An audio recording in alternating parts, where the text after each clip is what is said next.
Okay, so this is the BCC 4-pot caliper kit. Goes together quite differently to the standard Stag brakes. So we've got our 4 pots inside here.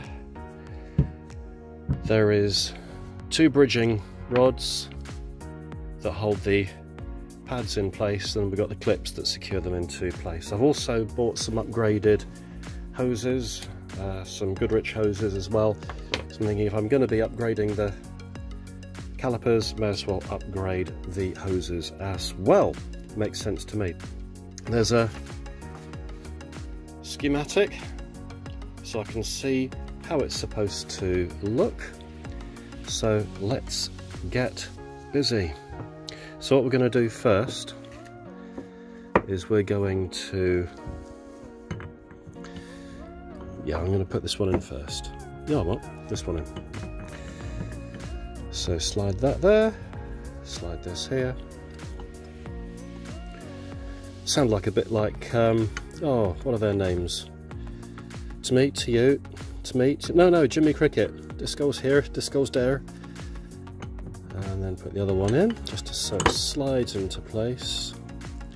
Just lift them up. There we go. That's slid in. And that's slid in. Right, okay, so we have our pads in place now. So what we're now going to do is to locate them with the springs. And so what we need to do for that is we've got under, actually I'll put it this way around. You can see here we've got this, so we've got under, over, and then under where my finger is. So place under, over, oh, come on, because it's a spring, under, over, that's better, and of course it's decided to slip off, and then this one wants to then go under. There we go, like that. Job's a good one.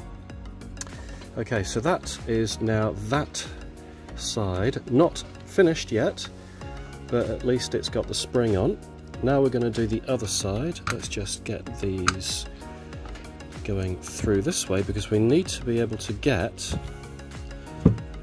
we need to create a gap this side so that we can actually then get the, oh, there you go, that's it, lovely. So we can do the under and over with this one. So let's push that one through. There we go, got that one coming through there, lovely. Do the same with this one. Right, got our gap, so, oops. So now we can do the same with this one. Under,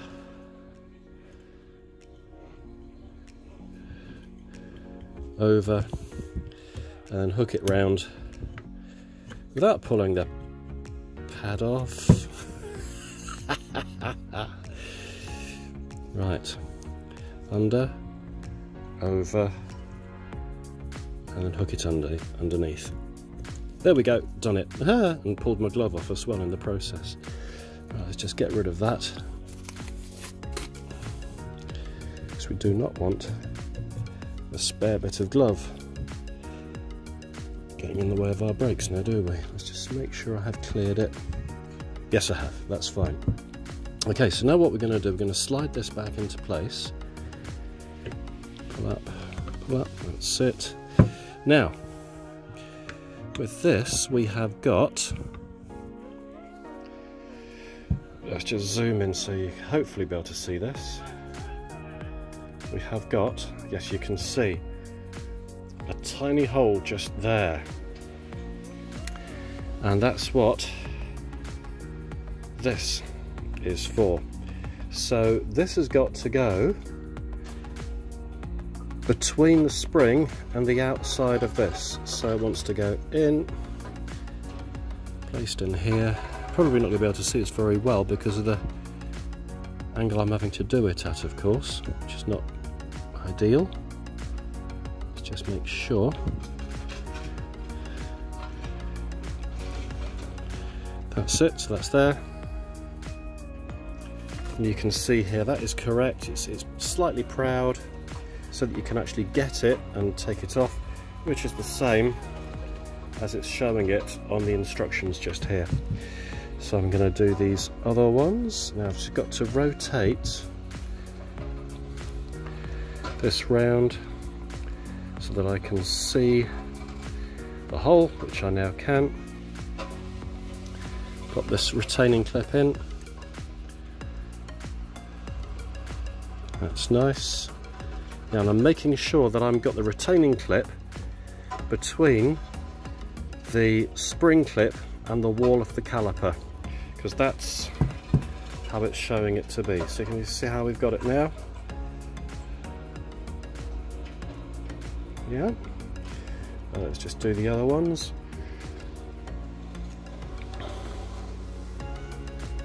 I'm going to do them the same way around because I like to have things matching if I can. So that's that, and then this one just here. There we go. So that now is our pads all in place, and they're not going to go anywhere. Or at least that's the plan. So now I'm going to fit the brake hose to the caliper, because that needs fitting first, and then we can fit this to the axle, and then this end finally to the car. Okay, so it's a lovely system this is, because basically we've got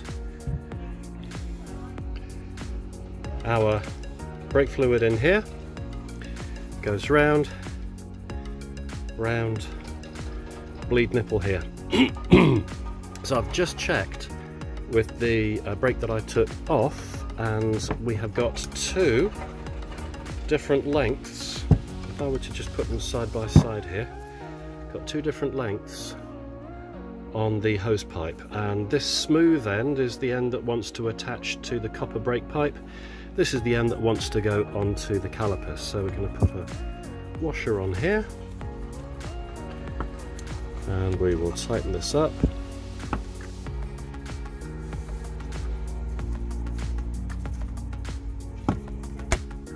Oops, bashing everything now.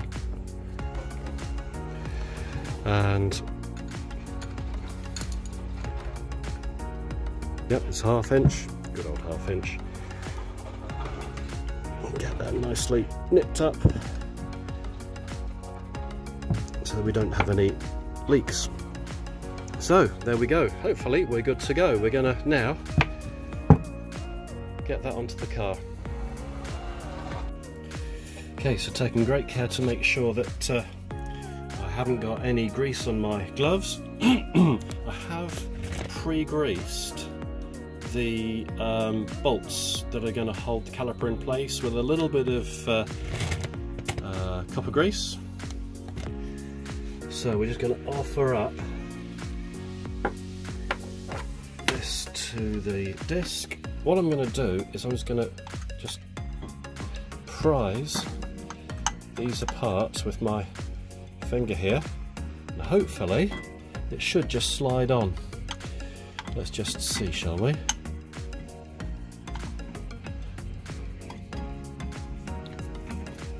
And there she goes. Beautiful, beauty.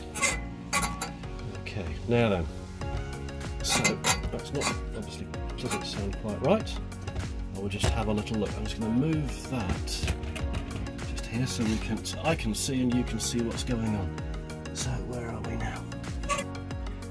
Okay, so the caliper is now on, not fully tightened yet, and I found what the problem was, and it's basically, it was this little flange here that connects to the brake shoe, no, not shoe, but just what keeps the disc protected.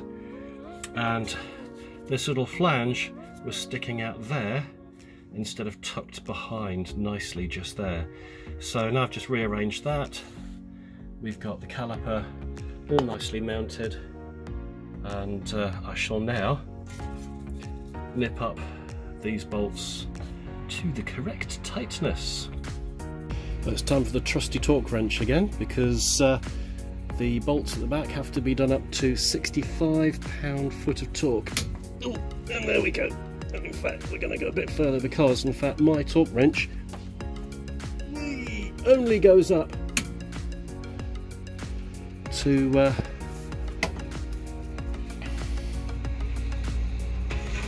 45. So there we go. That's that job done. So there we have it. We have our brakes in place. Now what I'm going to do is now connect up the hose. You can't see a thing because my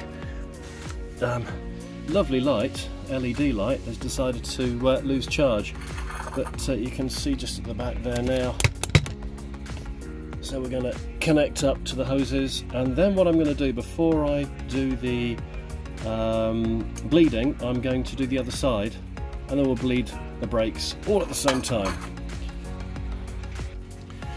Okay, so I've got it finger tight, remembering this time that of course there is the nut underneath there that we want to tighten. So what we've got to remember here is absolutely no twisting on the top here. So I'm going to isolate with this one, bring it around here. Let's see if we can isolate. The problem is it's a case of I've got my light source just where I don't want it, of course.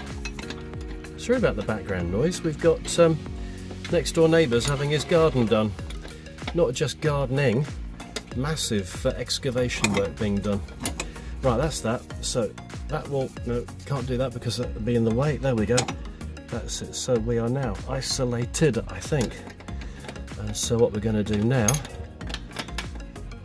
is to get that. Yes, we are isolated. That's lovely. Going to get this done up nice and tight.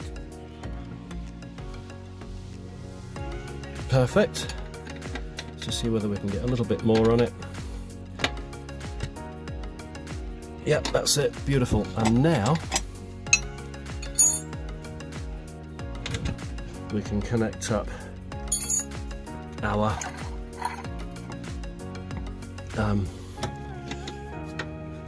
fuel pipe.